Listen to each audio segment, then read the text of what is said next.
Now this, the Obama administration is going to expand dramatically the number of migrants brought to the U.S., up by 30%.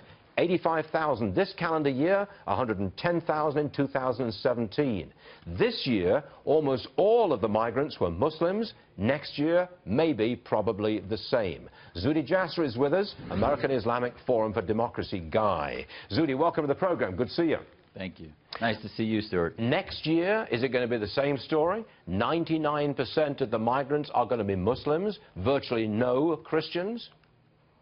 I mean, the horrific thing, Stuart, is that if we actually vetted for ideology for those who are coming with our values, that would eliminate 20 to 30% of them, which are Islamists, and then allow the minorities, the Christians, the Yazidis, the other minorities, to become the natural, fair part of that. But unfortunately, the president has a Darwinian process where he just sort of lets first come, first serve, lets the radicals permeate those who come in. And listen, I have a lot invested in this. I want to see a robust, muscular vetting process, because that allows Americans to respect the refugees that come, to realize that in every war we've brought them in. But no, he wants to destroy multiculturalism from within, let this Trojan horse come in, not realize we're at war, and just leave business as usual, which is absurd. Do you think this is absolutely deliberate? Bring in Muslims, do not bring in Christians. I mean, that's a blatant thing to suggest, but is that the actuality?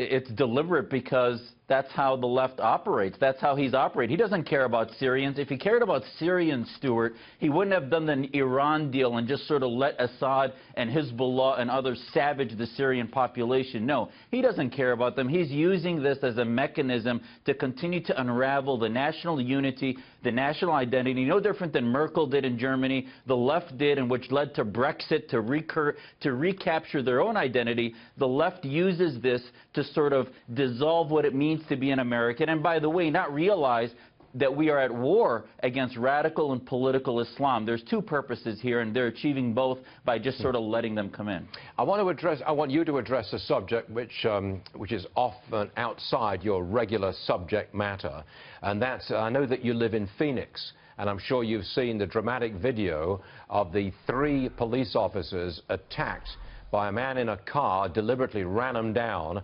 An African-American man has been arrested, and he has a history of going after cops. Now, I know this is not your regular fare, Zuhdi, but I do know that you live in Phoenix, and I wonder if you can tell us what the people of Phoenix are saying about this at this moment. Well, you know, listen, as our police chief said, thank God we're not planning 3 funerals. I mean, God looked over those 3 officers. They survived. And, you know, I'm waiting to hear. I mean, we really don't know exactly what the motive is, but it was clearly intentional. It was clearly attempted murder. Thank God they're alive.